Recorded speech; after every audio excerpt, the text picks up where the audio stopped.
Hello everyone and welcome back to Adjacent with Jace, the tabletop interview review show for The Adventures of Athoria, brought to you by the Black Tower Stories. I'm your host Jace, and with me today, take a peek behind the curtain, but only if you're certain, at the Bandhammer Jammer who stats with no stammer, Twitch mod, check the VOD, 2 claps, I applaud, see him coming, oh lord. I spit fire lyrics like ember, so you all remember that I'm not commander, but he who won't slander in my manner to a fan of Charmander.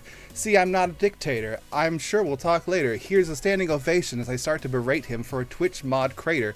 It's my good friend Tator. Yo, Tator, what's up? Wow. That was good. 2 claps, sir. I applauded already, so I can't do it. But thank you, Tator. Surprise, everyone.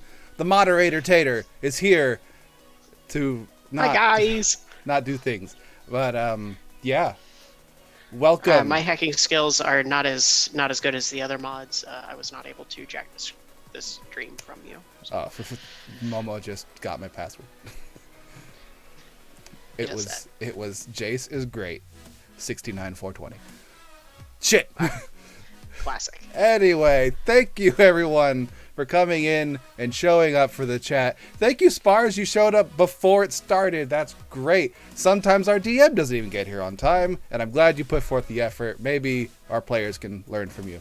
But thank you, chat. And today we will be interviewing one of the moderators for the campaign that we have. So he's not currently in the chat. He is here, but he can also see the chat. He could probably click things. I don't know. He was commenting earlier, so he can do stuff. But fear not, Momo the Moderator is also there. And so is the Britmix Studio, who I recently, if you look on the screen, I finally added her logo to the thing, which I forgot I had not added that. I apologize. But, yeah. Anyway, thank you, Tator, once again. Today we'll be going over all the previous episodes because you're not a player in the campaign, therefore you have opinions on everything. And the last chapter, Chapter 20, Stealth Kills and Rock and Roll, based off of the last events. Yeah, that's the name I came up with. Yeah, I have lots of thoughts and opinions on level 4 party going up against a stone giant. I forgot what the CR was for a stone giant, and then I remembered Not later 4. on. I was like, I'm gonna go fight it. That was good show. I stood my ground. Then it walked. It broke one of my spears. I had to take one of them out of my inventory. I was a little upset about that. I'll buy more. Anyway, I have some questions set up for you, and if you have any questions in the chat for the moderator or for myself, or if Tator has questions for me, you can ask them whenever you'd like. And we will go over some stats that I've acquired over these 20 sessions, and a little spoiler later on as a special gift for everyone who is here. And some new art, possibly, that has arrived recently. But anyway, Tator, on to my first question for you. What are your thoughts on the campaign so far and how it's going? Very broad question. Well, the campaign so far seems to be pretty fluid. You guys are kind of going from place to place, doing your thing. I think you guys have a really good party, really good coverage for all the dynamics of a very solid party. You guys are starting to get your groove. So took a little longer than I thought it would, but you guys are getting there. But then again, I think some party members, I don't know, just like they play different whenever someone else is playing them. I don't know what you're talking about. Gander has always been so amazing at everything he does, all the time. He's so smart. He all says it all the time. Gander's so smart. He makes great decisions. Now, I'm looking forward to this campaign, especially because the Baelathor Islands and Athoria and whatnot, there's just so many of them. There's no telling what's on each individual island and where you guys are going to end up, and there's just so many things you can do with it. And just going between the islands, you have anything that can happen on the seas, anything can happen on the land, so you have a lot of versatility and what you guys can run into and what to expect.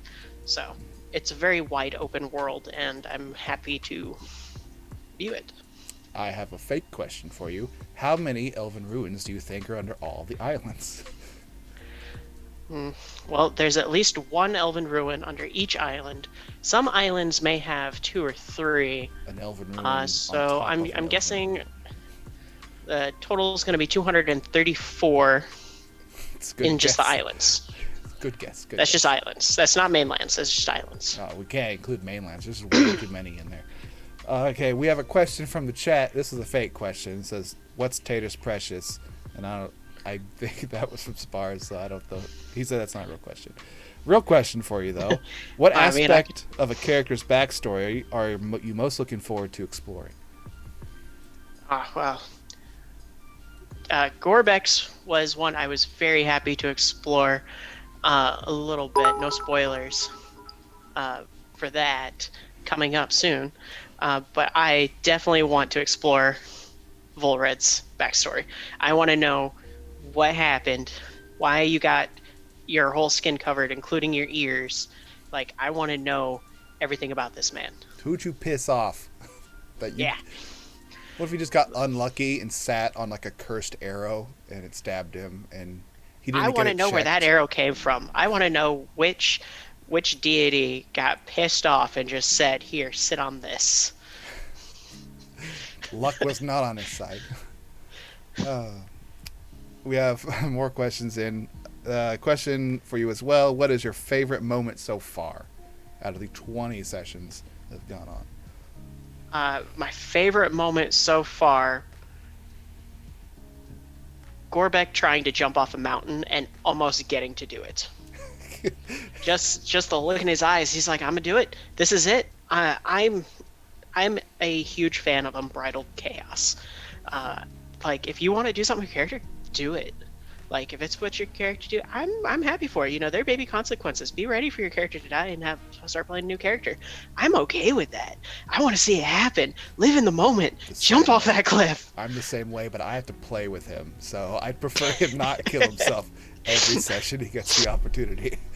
But it's like, is he gonna do it? Is he gonna do it? Is he gonna do it? And then see what happens when we let him. He does. You know what? And watching him climb the mage tower and then getting burnt to a crisp, you know what? It was just... How many stoves do you think he's touched in his life? All of them. Every stove, just to make sure it's off. But... Is it hot? Incredibly. Just it might be off now. You gotta make sure. All right. Who is your favorite PC so Favorite PC is still Gorbek. Vivo. Again, I'm sorry. I love you all, and each and every one of you knows it. But like I said, I have a soft spot for Unbridled Chaos. It's my jam. It's true. Vivo's very entertaining. Gorbek's very entertaining. I agree. Although I kind of like Volred because Volred has his Volredisms and never knows what he's going to say. Extremely high. And Volred he's up there. Because either he'll say nothing, or he'll say something possibly very inappropriate. Yes. I just don't know when. He's another implement of chaos that I am happy to explore on. It's a different kind of chaos than what Bevo is. Bevo jumps off a cliff. Volred insults high officials. Who knows? Who is your favorite NPC that is not Mizak? Stop there, because I know it's Mizak. I want your second favorite NPC. The Jeweler. Just because I think that there's a lot more unexplored there, and I was very upset to see that end very shortly. You guys went, you met him, you did the quest, and you came back, and then you left again. Like, there is more to this guy, and I can tell, and I want to see it happen. I want to see what kind of shit show you guys get into with this guy. Thank you, Eric, for the name. Good, because I've spelled it incorrectly anyway in my notes, so... Eric probably had to look at his notes for it. But yes, I want to see what this guy has in store. If he's sending you guys into a Triton den filled with the Sahagin and sharks and all these things just for pearls, it's like, what else is he going to send you after? I want to know. You need more quests from this man. That's a good point. He sent us in there to get the pearls, but the only pearl that was found was from their person, like the high up person, and we didn't find like other ones. So maybe we just... Makes you wonder. You know, I didn't think about that until just now. Like, we just committed a burglary. Cool. That's what I'm here for. Analyze all your shortcomings. Well, you have several short characters. On to another question. No. Interruption. On to a stat. Very important stat. Interruption again. I'm going to answer Spar's question for my precious. Okay, what is your precious? It's Charmander. Yes. Charmander. It was in the intro. Exactly. I just wanted to answer the question. Okay, you're good now. A very important stat from last session. Volred dealt 69 points of damage. Nice. And I just want to interrupt for that one. So. On to another question, of course. Volred, you can never do that again. It's too perfect. He has to do 68 or 70 from now on.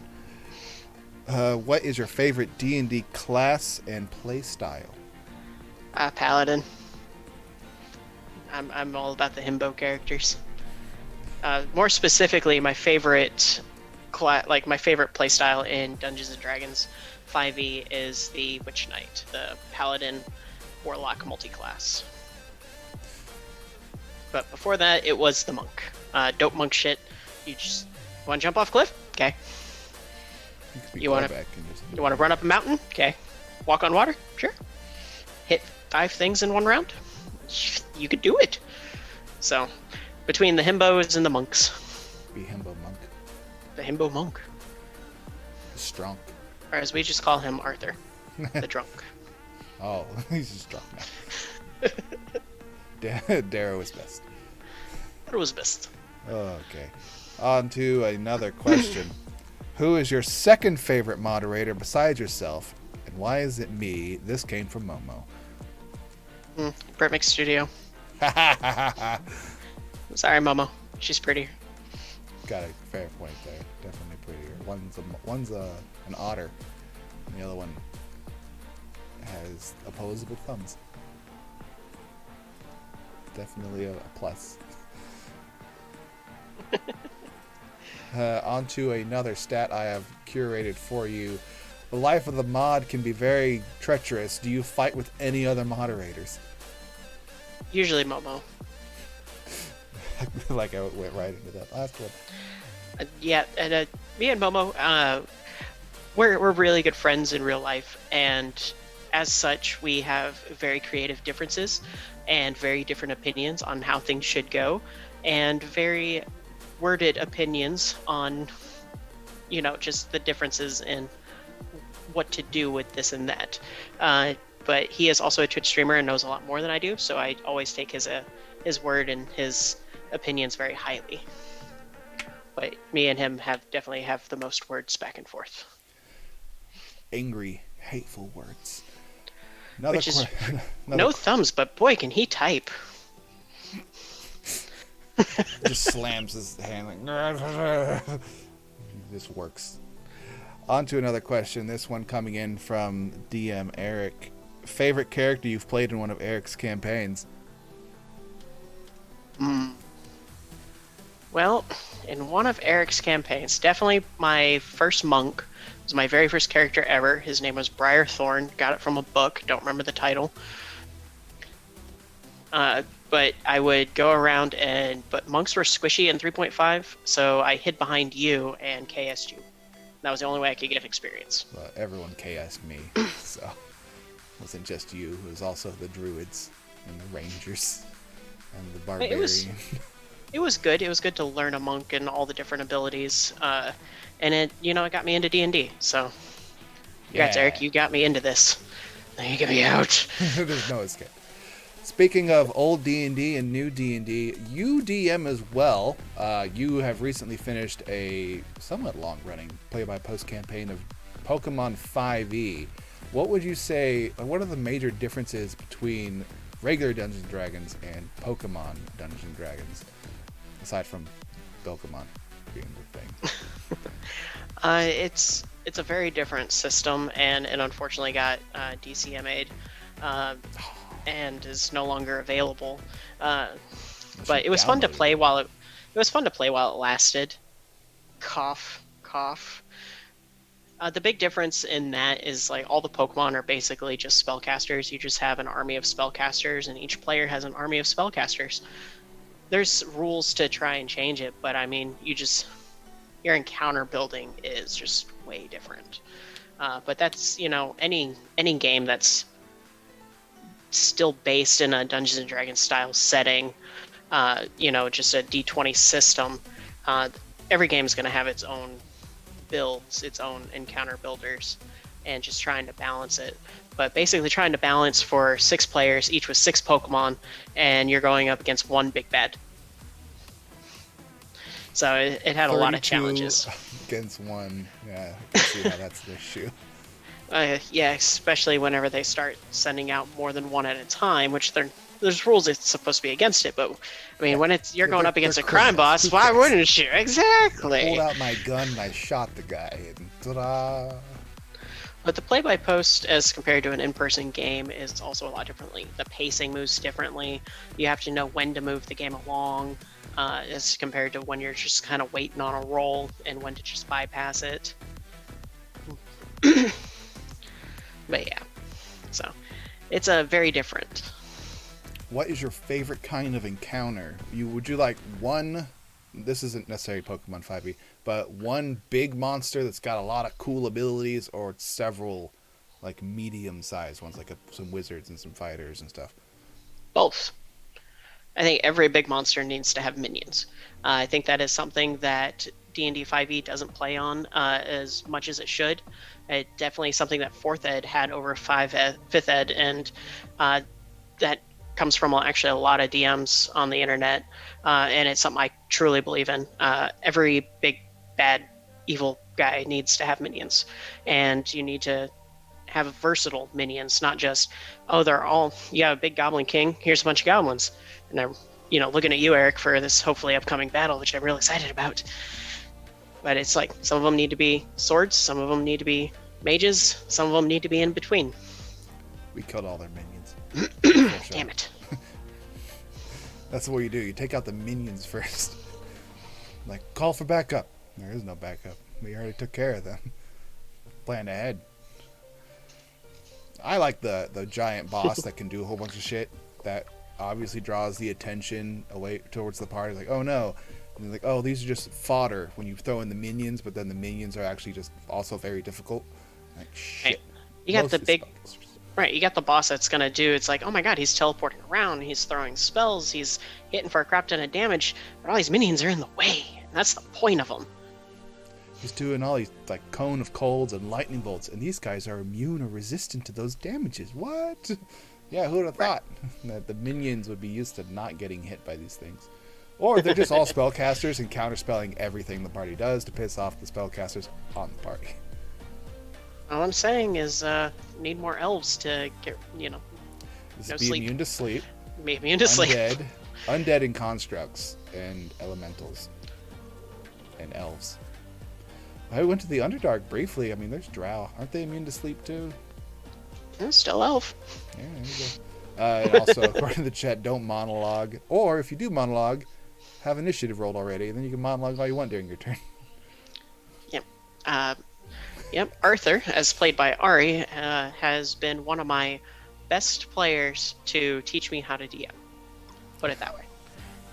Learn a lot in how to progress and get better when you have players that challenge you. And I mean that in a very good way. He just talked about the time you were monologuing, and he just stared at you and moved his character more and more forward. It's like, I'm going to keep moving the more you talk. Right? And then it's, all right, I'm going to throw a dagger, crit, and 134 points of damage. Oh, is that all? Oh, well, he's immune to crits. Shit. Oh, another question coming in from chat for Tator. What other systems have you played? Which one's your favorite? Ooh, that's a good question. We have a habit of trying different systems. I've played Fate, Cyberpunk, Mutants and Masterminds, Pathfinder, when D&D was going through its dark phases. The Shadow Times. The Shadow Times. And like you said, Pokemon 5e. I'm looking at a Naruto in 5e. But my personal favorite, probably Fate, just because of the versatility of it. It's like, you want to play high school, romp game? You can. Vampires? Sure. Fantasy? Sure. Like, it's you could just do whatever. You want to fight in starfighters out in space? Fate has a thing for that. So it's a very awesome system. It's a very simple system too, based off of just some D6s. Yeah, and that's kind of the point. And it's just like, if you haven't checked it out yet, like it's definitely one to just always have in the back burner. I like 5e. Speaking of 5e, with the potential 5e.5 coming out, do you have anything about 5th edition that you would like changed coming into the new releases? More versatile backgrounds and having them play a more impactful role in the game. Because, like, what are the characters' backgrounds? Because we don't know. And how is it tying into the game?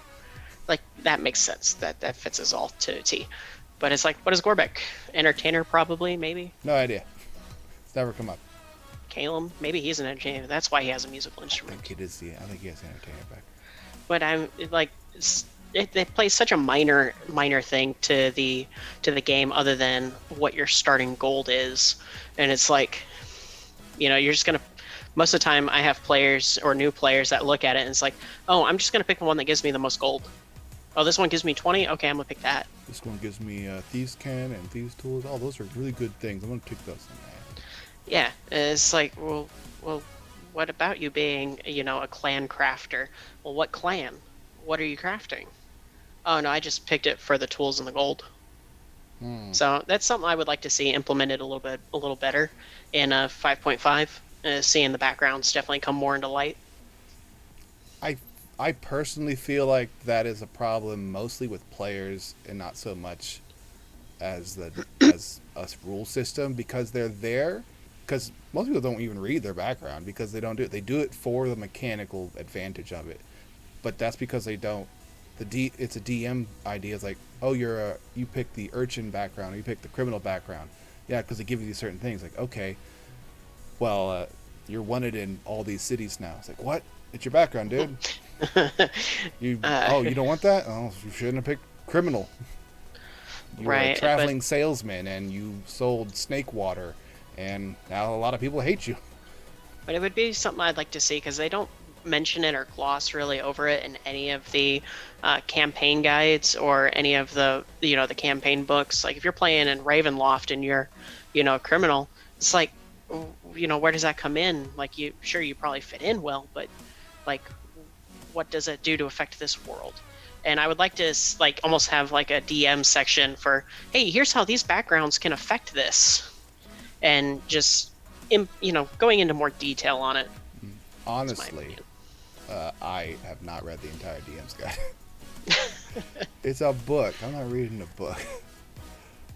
I think what I would like to see for the 5.5 is like a DM's guide 2.0, where they just kind of update, and you have the DM's guide, and then this one's very specific on these types of things, like how to implement the stuff very specifically. It doesn't have to be a massive book, just something like a reference tool that's a lot easier to get to.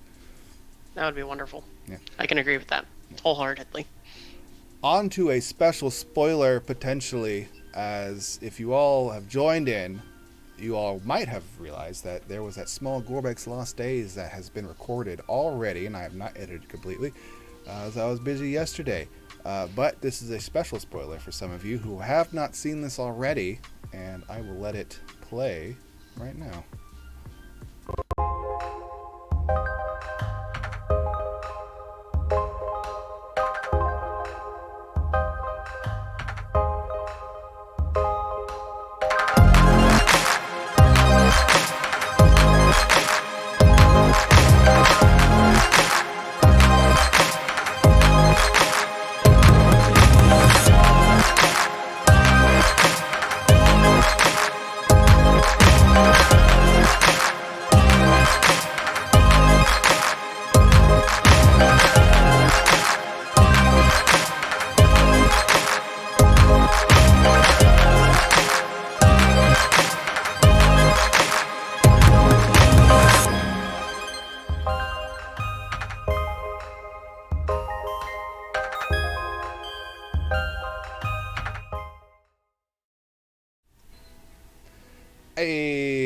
And that was the introduction video for Gorbek's Lost Days, as I edited that. That's why it looks so weird. It was also the first thing I had ever did a video editing for.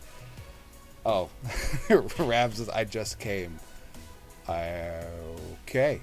Thank you for coming. Done with y'all. Why are you commenting in there? And in future Adjacent with Jace, there will be small spoilers that I edit into and show small clips that will be spoilers, but also not spoilers. So tune in for Adjacent with Jace, and you'll get those lovely clips that you so crave until it finally airs. The airing date is tentatively going to be on the 16th of November, where we air the first episode, unless something changes. So look forward to that. It will be taking place as our Tuesday game, so we can all enjoy it and just watch it and comment on it and what things going on, because a lot of us haven't seen that shit. Okay, on to another question. Tator, both of us being DMs that play in each other's games, it's true, what are the biggest differences between your two play styles, and what are some of the biggest DM challenges for each of you? Would you like to go first? I can go first. I think the biggest difference in our DM styles is I'm very high magic campaigns. I've never really cared to just throw magic items at my players and just watch see what the hell they do with them. You're a bit more frugal to me, but I think it works for you because it stretches the campaign out. It allows for more role play, whereas in my games it almost feels like a more series of one shots than it does a full campaign, with just kind of how schedules and pacing tend to line up. So I think it works for both of us, because it's like, ooh, cool, something new, go hit something cool, we had fun. Whereas yours is like a more in-depth story, and I think it works for us. Biggest challenge between us that you have. What's the biggest challenge that you have? I have you as a player. That's true. You guys think that that Kilmo's a power gamer. Well, I power game in a different way, where sleep is an effective weapon. I might throw that into my wizard's repertoire, but you don't need it. You don't need it. You have coined the term Nope Wizard for a reason. Nope Wizard. We're not having a fight. This fight's done. Yeah. Oh, your turn. You're sending in an Etten against me, and I'm the wizard, and all the tanks are either down or something. All right, I'll take care of the Etten. No problem. Personally, I think the other differences between us. Initially, when I started my campaign, I didn't think it was a low magic, because I had put a lot of magic in there initially, but they were kind of like meh magic items, but they just kind of did neat things. Because I like neat stuff. I don't like because for one thing in my campaign, none of the weapons I've given out deal extra dice damage. They don't. They just do +1, +2, +3, those type of things. I don't add extra damage to it. Because once you start doing that, that's when the CRs kind of get wonky, because they're not really designed for just extra damage, and extra damage on crits are weird. So I make you win with what your character can do, or what ways you can innovate with the magical items you have, which kind of goes into my playstyle with your campaign, is that I have magic items. I want to be innovative with them and make them work in certain ways that might not seem like the best idea. Like, I gave your party a very powerful magic item very early in the game. Was not utilized really at all the entire time until y'all went to sell it, and you found out it was worth 20,000 gold. Like, oh, what does this thing do? And it's like, oh, it does resistance to fire, lightning, cold, thunder. Why weren't we using this? Like, I just had it in my pocket. Oh, cool. Temporary kobold, here, you hold this. You have this. It's like, huh? And then oh, wait, no, we need money now. Here, we need we could really use that money, though. So let's sell this very powerful magic item. So, like, it is a playstyle. Like, I just don't agree. If I've made weapons that do extra damage, but there's usually a way to build up to it or something about that. I feel like damage is a good way of slowing down, because now you guys are getting a lot of magical items more often, and you're all finally getting to that point where you're figuring out what you want to do with them. Because nothing's worse throwing shade at another DM who is, I think he left the chat because of his internet. It's not fun when you have a smorgasbord of magic items and you only have 3 attunement slots, because if you could just pick, like, hey, here's a store, go buy whatever you want with all this money you have. Cool. Part of the fun is going out on an adventure to find these items, potentially, not go to a store and buy them. I'll go to a store and buy an expendable item, like a potion, but I don't want to go to a store and buy +1s, +2s, +3s, 2d6 extra, 3d6 extra. It's like, it kind of kills the fun of it. Makes sense. I like my high magic games, but it's something that I've had to learn to kind of throttle back on, and it makes it a lot more enjoyable. Again, learning experiences as a DM. Every time you do it, you get a little bit better. And Wand of Fear is a great magic item. Never giving that to you again. What about Goo Wand? Using that on an amorphous creature should not have worked, but his rules as written stat block did not have immune to grapple, so you know what? I let it happen. Beads of Force. Those are awesome, and I will continue to sell those. Those are just fun. How else are you going to go bowling with an Etten? We'll deal with this Etten. He's going to be an ogre mage or something later on. He just levels up. He will be back. Oh, I can't wait. We have him and those bandits to look forward to, and I'm excited for them. I'm not gonna lie. On the mountain, I really expected an Etten, and then whenever all of a sudden it was throwing boulders, I was like, oh no. Giant? Tall. Oh, I knew what that was before you guys saw it. I was like, oh. I know what this damage is. Had enough of giant. That took 22 points of damage. 22. 22.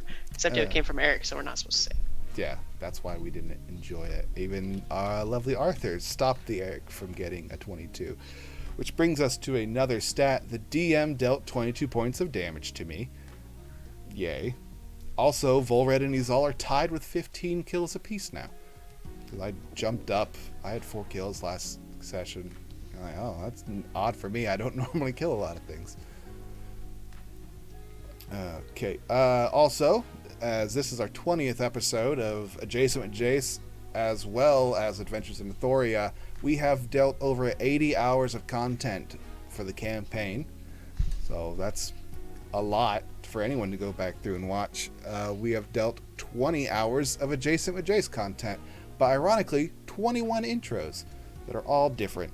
Because I did I missed the 22 intro. No, Mr. 22 is going to be next.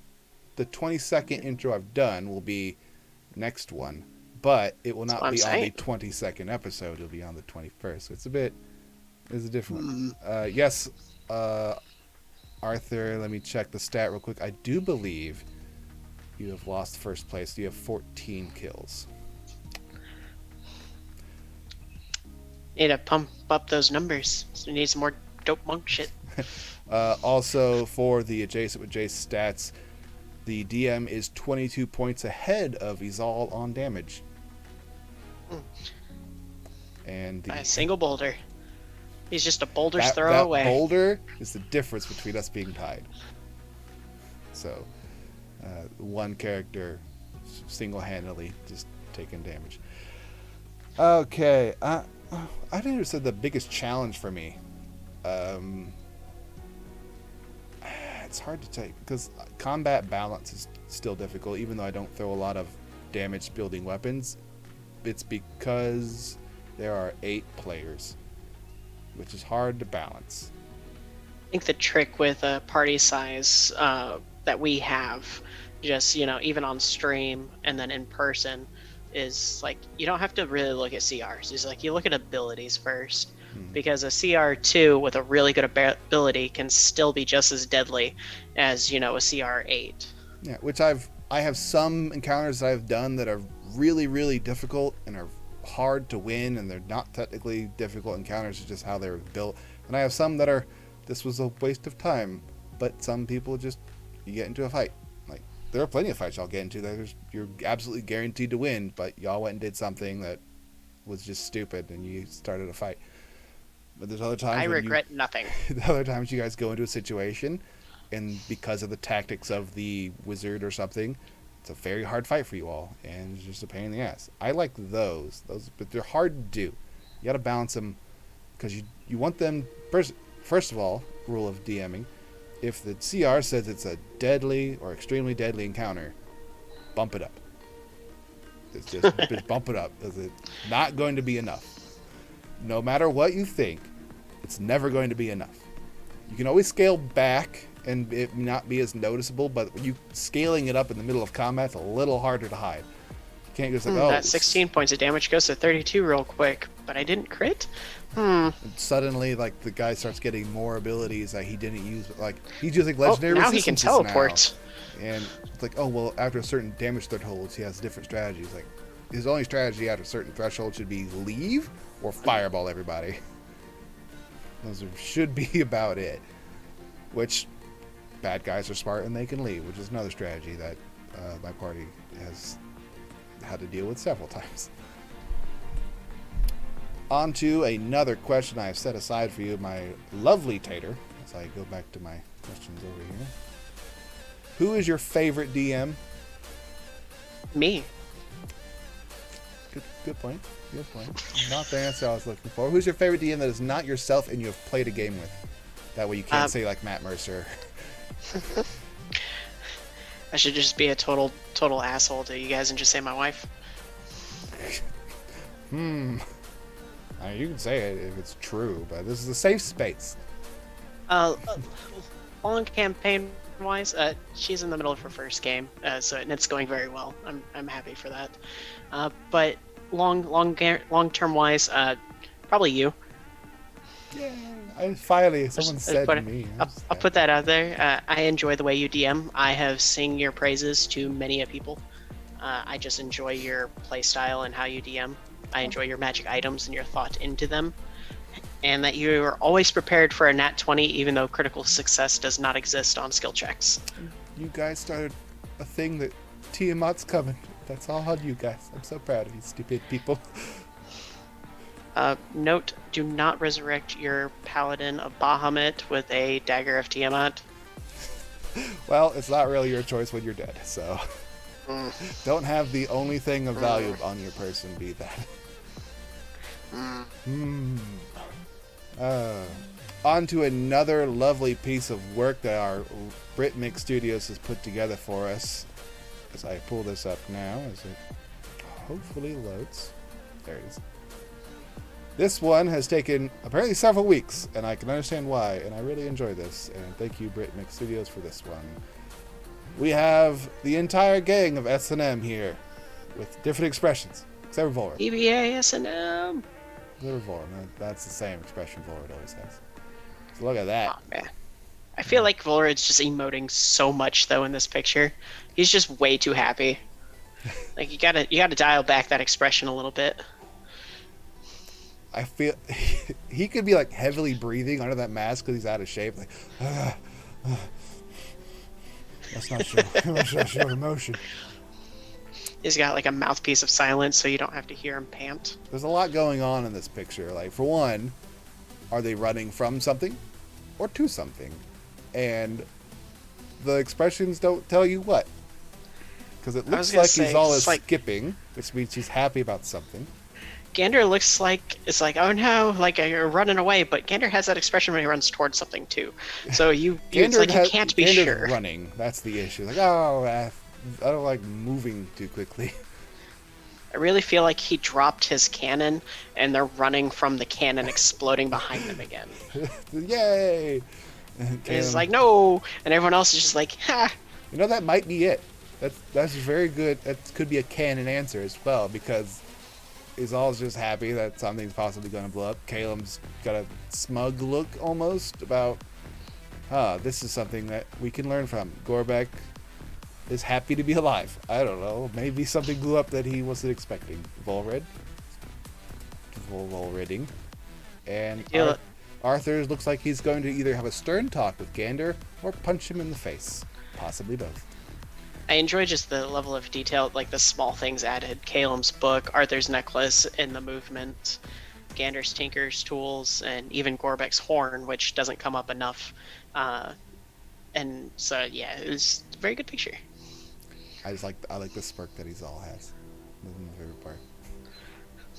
Izal's way too happy. Yeah, it's fun. Either I just did something or I'm going to do something. Either way, I win. The gang commits a murder. Yay! All right. Thank you, Britmix Studios, for your amazing work. I can't draw anywhere near as good as you, and I appreciate everything you do. And I'm sure everyone else does as well. They were singing your praises in our Discord. Yeah. All right. So, let's go on to some stats here. We've already talked about who has dealt the most killing blows now, which is now tied between Volred and myself. Shocking myself. Yep, you're opening a can of worms on that one. Chaos monks are a real thing, and I saw it in chat, and it will be so. It will happen again. Oh, Ari's KSing me. What a shocker. But there were several 22s that were rolled last time. So many that I couldn't keep track of all of them, because they were on damage as well as in attack rolls, and some of them didn't count because they're being re-rolled. Gander dealt 2 22s in a row, one dealing 1 damage and one dealing 11 points of damage, which is half of a 22. There were 22s being rolled on attack rolls and on stealths and on initiatives. So many. I couldn't keep track. There's too many 22s. There might have been 22 of them. But as far all I know is my bits were in danger. They're like, was it 2 pennies for each 22? Or is it 0.2 22 of cents. a penny? Is it 22 cents? I don't know. I don't know how bits work. Who knows? It's a mystery. But let's roll out with some bits of damage. Mizak is no longer the highest killer of all the NPCs. Ziggle has now dealt 2 kills as well, so they are tied. Ziggle has now dealt more damage, the most damage from an NPC, still by the paladin who ruined an encounter.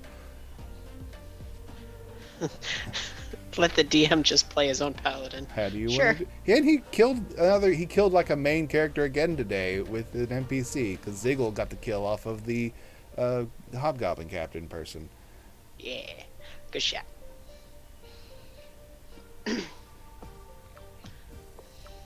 Oh. Ari, the chat. For the comment alone, I will make a point to KSU. If I annoyed you unintentionally, imagine the power it will take. Well, that would mean you're going to have to stay in melee combat for the most part, which, by all means, do it. They make patient defense for a reason. You only have so many key points, though. Yeah, it's true. I mean, I have no intention of winning the killing number, because I've never killed a lot of things. I've always done a lot of damage and leave them at like 2 hit points. Even in Tator's campaign, when I was playing a muscle monk, didn't kill shit.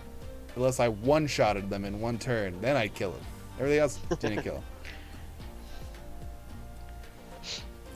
And I have a question for Jace. No, I don't take questions. Questions are only submitted in postcard form. Ah, excellent. You'll get this in about 3 to 5 days. Snail mail. I got lost. Shit. With the new book, the Dragon's coming out on Tuesday. Fizzbang. Right in time. Yeah, Fizzban. Right in time for your game. What rules or game-changing abilities or anything that you think might come out in the book that Eric definitely is not going to let you do? In Eric's game? I don't there's nothing in there that will affect Izal, probably. So I'm not too shocked about that. I don't know how much dragons pay a lot of mind in his campaign, other than the weird one we found in by the water, and I know there's some up north. But I'm really hoping for new magic items, and something tells me that they probably won't show up for y'all.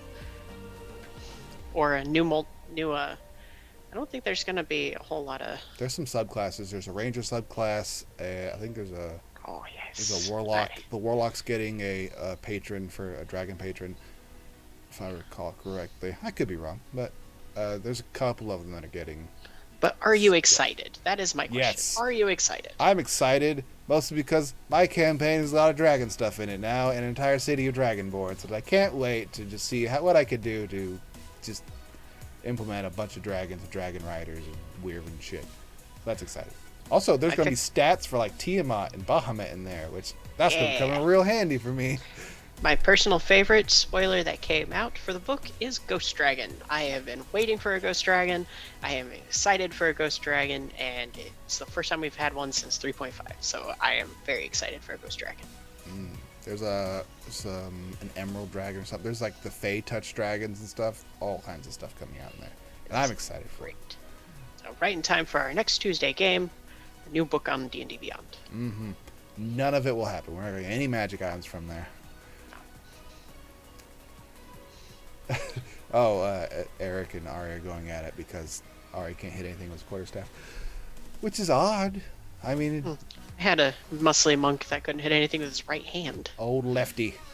I mean, he's amphibious though, so he can kill with both his hands. Yes. I love that joke.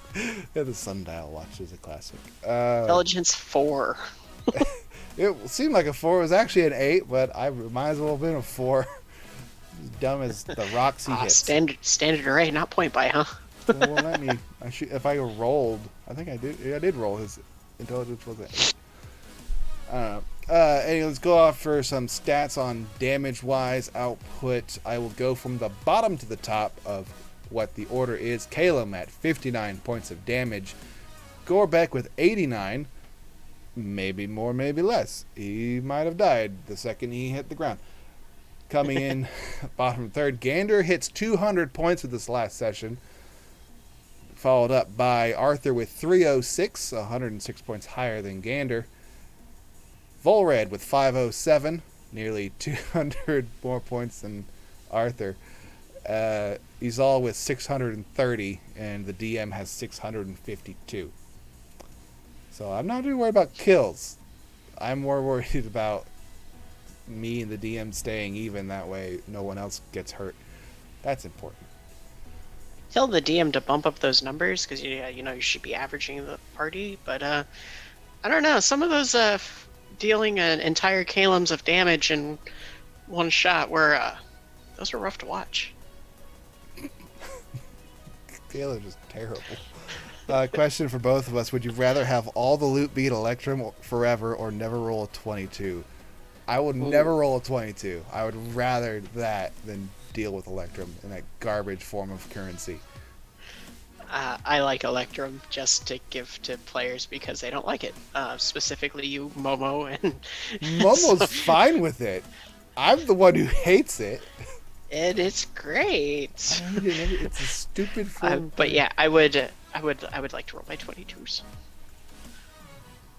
So, spoiler for Spars, in real life, we actually have a button that gets to sing the 22.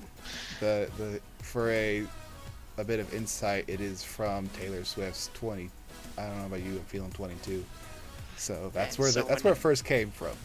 When we play in a live session, if someone rolls a 22, we get to hit the magical button and play the song. Someday, when we have a live in-person game, I will bring the button, and I'll put that right by a microphone.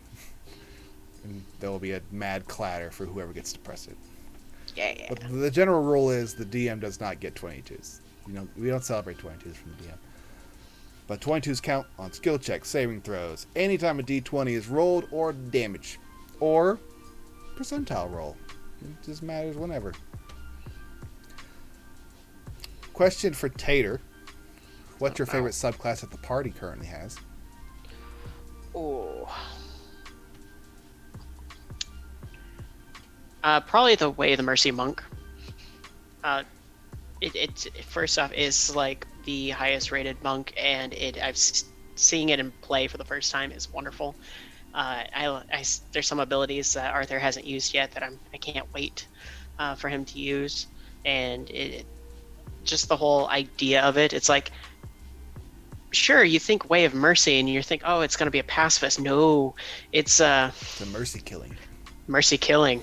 And it's like, oh, this got so much better so quick. And it's like, yes, just yes. This character. Speaking of the Way of the Mercy, I have been trying to keep track of healing from Arthur because Ari wants me to. He is up to 61 points of healing, including Cure Wounds is now being thrown into the mix, as he is the most dominant healer that we've ever seen. Got them druid spell slots. I think a bit of a broken bit is the fact that the Way of the Mercy gets that healing with key points, and the key points come back on short rests. That is a big bonus that I didn't think of at first, but now like, wow, that's really neat. It's like the Celestial Warlock and their healing pulses. Yeah. Healing pulse and cure. They get Cure Wounds potentially to the list that they can get back on the short rest. Their problem is they only get 2 spell slots forever, and the key points for the guy just gets so many of them, and he gets them on bonus actions and stuff. Like, it just keeps going. Just keeps at it. It's like it took the old classes and the old healers that were better than the original healers, minus the life cleric. You just can't top it. But you just basically took all those other ones as like, oh, you might have healing, and just piled it on to the Way of Mercy Monk, and it's just like, here you go. I'm not a fan of the extra necrotic damage. I feel like that's It's what the necrotic damage do that you need to be a fan of. We'll get to that later in levels, I hope. We'll see how Arthur takes this character. I'm excited. I don't know. I just say at lower levels, the healing's definitely the higher point of it. I just can't wait till I get more hit points each level. That's my big thing. But yeah, so Arthur is definitely my favorite subclass. He has my favorite subclass so far. Of course, this may change here in, the next 10 levels. We'll see what the rest of the party decides to do later on. More levels of Barbarian. At level 10, I'm going to have like 150 hit points. Yeah, yeah. I might have 200. I haven't not a lot to say about Barbarian. I might have 200 by that point, actually. I got one thing going for me. Tanky. I can take a hit. Well, These all can take a pounding. that's none of my business what you and the one guy from the island on like episode 2 did. Speaking of which, time for some bed, wed, behead. Mizak, Yay! I can't remember the fucking guy's name. Silverleaf and Big Handsome. I fucking remember his name. I've done this too many times, still don't remember his name. From Lion Leo? I don't fucking know. The big guy who's the acolyte. Theo Frick. Because it sounds There like it Leo is. Frick. That's why I Right? keep thinking Lion. Like Theo the Leo. I wonder when he was born. We could figure that out. So yeah, marry Theo Frick, fuck Captain Silverleaf, and kill Mizak. Yeah. That's it's not a hard one for me. Sorry, Mizak, I love you to death, but you're disrupting the booty call. As you strangle him. Die. No, because you monster. Well, Mizak should have known his place, and no, he has no chance against those two. If I can ever think of other once everyone answers this question of bed, wed, behead, I'll change out the NPCs. Mizak deserved it. He ate over 50 gold worth of food, and that is a lot of food. That is an astronomical. I sent Eric the stats on how many cows and how many chickens and this and that equal 50 gold, and he's just like, eh. That's why I was saying he probably cooked the books, because those things, there's no way fucking Mizak ate that much. Insurance adjusting, huh? Cool. Let me just. Oh, my Mona Lisa pie got eaten. That's a lot of gold. What brand of stove did you have? Ferrari. They make stoves, right? Oh, damn. I don't think Bentley makes refrigerators. I'm sorry. What kind of cart did your horses have? That's a McLaren. Maserati. McLaren. Yeah. I don't think this is right. It's a very fast cart. It's got 2 horsepower. Okay, I had to do it. I mean, typically now we would ask for like, who do you think's at the top of the Deadpool? But Gorbeck's, as we've seen from the credits from the intro video, you're in that special along with our other Momo moderator. So you can't really vote for him fairly. So out of the rest of them, top of the Deadpool, who do you got? Calum. He gonna get one shot by a boulder. Very easily. There's a very special song that sings to me that says, someday when you're older, you could get hit by a boulder. And that's gonna be Calum. He'll be singing it like, someday when you're older, you get hit by a... Cloudy all of a sudden? Because it's an attack roll, isn't it? The Yes. boulders, which means you can crit on it. Yes. What's the damage on lot. a boulder? Especially when you maximize that shit. I'm pretty sure it's D8s, and I'm pretty sure the number of them is a lot. I think it's like 5d8 or something, which means you're 40 base plus what they rolled. It's an instant kill for Caleb. He'll meet his buddy he saw in his past. Well, his shoes are there. And He's you not. guys don't have Revivify. We don't have a cleric either. To be fair, there ain't gonna be much to Revivify left. He was next to 2 different people who got hit with a boulder. That is correct. Question for Eric in the chat. Did you randomly roll to see who you hit, or is it specifically 4d10? So 40 base out of Even crit. better. She could maximize that. So she couldn't insta-kill Calum without critting, even at the max roll. But he could come real close. Question for Eric, did you randomly roll for that one? I want to know in the chat.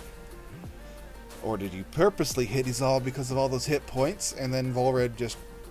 I think you randomly picked that one.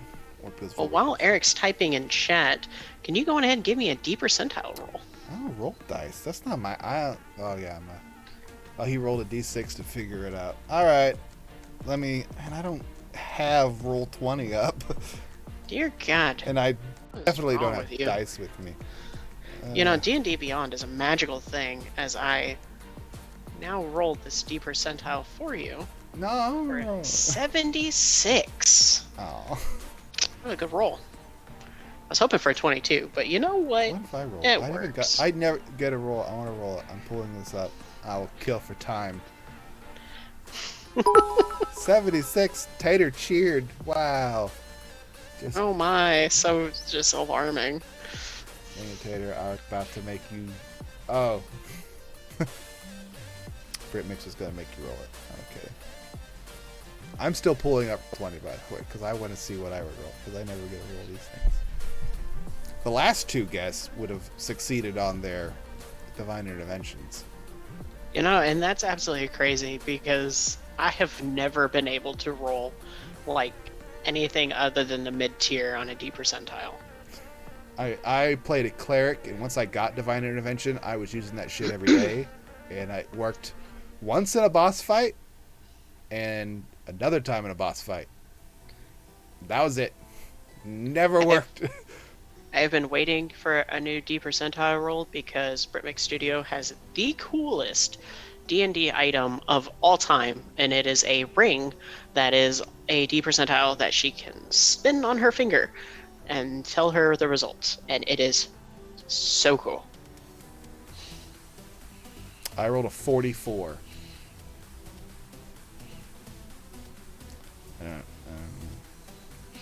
Well, you know what's coming up in chat.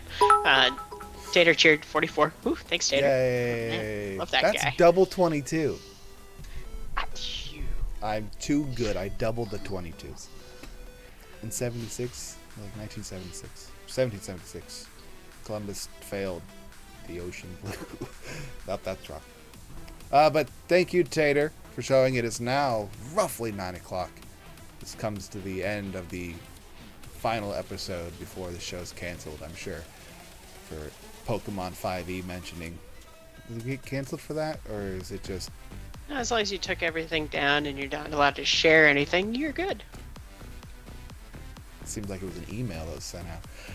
But thank you, Tater, for coming in and answering these questions for me and asking me a few questions. And I like having the DM chats where we get to talk about shit and then make fun of people who aren't here because Momo's internet's bad. Thank you, all the supporters, all the people who've cheered, including Tater, including Britmix Studios, including the other players, and as well as Spars for being one of the subscribers, and if he ever cheers, or they cheer.